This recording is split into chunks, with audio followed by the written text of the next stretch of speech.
আসসালামু আলাইকুম নমস্কাৰ আপুনি চাই আছে দা ইউনিক অসমীয়া আজিৰ এইটো ভিডিঅ'ত মই আলোচনা কৰিম টিহু কলেজৰ পিজি এডমিশনৰ বিষয়ে আপুনি টিহু কলেজত যদি পিজি এডমিশন ল'ব খোজে তেতিয়া হলে আপুনি অনলাইন কেতিয়া কৰিব লাগিব অনলাইন কৰাৰ পিছত যেটো সিলেকশন লিষ্ট ওলাব হেতু কেতিয়া ওলাব আৰু এডমিশন কেতিয়া হ'ব সেই এডমিশন কেতিয়া হ'ব কি ডিপাৰ্টমেন্টত আপুনি পিজি কৰিব পাৰিব আৰু কোনটো ডিপাৰ্টমেন্টত কেইটাকে সিট আছে আৰু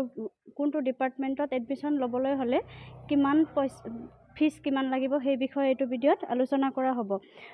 আপুনি যদি মোৰ চেনেলত নতুন আহিছে তেতিয়া হলে অনুগ্ৰহ কৰি সাবস্ক্ৰাইব কৰক আৰু বেল আইকনটো প্ৰেছ কৰি দিয়ক আহক আজি সময় নষ্ট নকৰাকৈ ভিডিঅ'টো আৰম্ভ কৰোঁ আপুনি চাই আছে এইটো টিহু কলেজৰ নোটিছ হয় আপুনি যদি টিহু কলেজত পিজি এডমিশন ল'ব খোজে তেতিয়া হলে আপুনি এডমিশন ল'ব পাৰিব এডুকেশ্যন ডিপাৰ্টমেন্টত আৰু হিষ্ট্ৰী ডিপাৰ্টমেন্টত এডুকেশ্যন ডিপাৰ্টমেন্টত সিট আছে 25টা আৰু হিষ্ট্ৰী ডিপাৰ্টমেন্টত সিট আছে 20টা আৰু যদি আপুনি পিজি এডমিশন ল'ব খোজে তেতিয়া হলে অনলাইন এপ্লিকেশন কৰাৰ লাষ্ট ডেট হৈছে 15 তাৰিখ 8 মাহ 2022 আৰু মেৰিট লিষ্ট প্ৰকাশ পাব 16 তাৰিখ 8 মাহ 2022 যেটো কলেজৰ যেটো ওয়েবসাইট আছে হেতু ওয়েবসাইটতে প্ৰকাশ পাব আৰু যদি এডমিশন ল'ব খোজে এডমিশন লোৱাৰ ডেট হৈছে 17 তাৰিখ 8 মাহ 2022 আৰু ক্লাছ ষ্টাৰ্ট হ'ব 22 তাৰিখ 8 মাহ 2022 তাৰিখে আৰু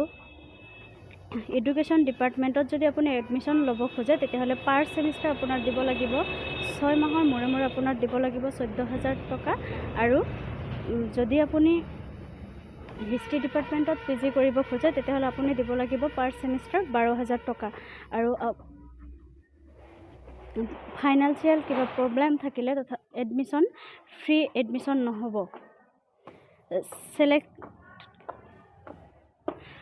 যি কেইজন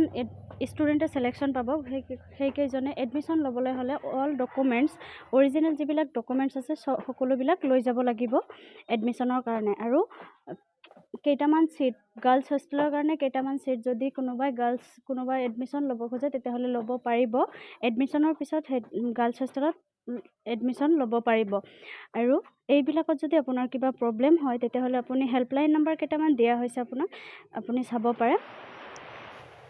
9864146138 আৰু আছে তিনটা 8723806232 আৰু 9864475642 আৰু 910118254442 আজিৰ এইটো ভিডিঅ'ৰ মূল বিষয়বস্তু আছিল এইখিনিয়ে আপুনি ভিডিঅ'টো হেকলৈকে চোৱাৰ বাবে ধন্যবাদ জয় আই অসম জয় হিন্দ আপুনি যদি মোৰ চেনেলত নতুন আহিছে তেতিয়াহলে অনুগ্ৰহ কৰি সাবস্ক্ৰাইব কৰিব আৰু বেল আইকনটো প্ৰেছ কৰি দিব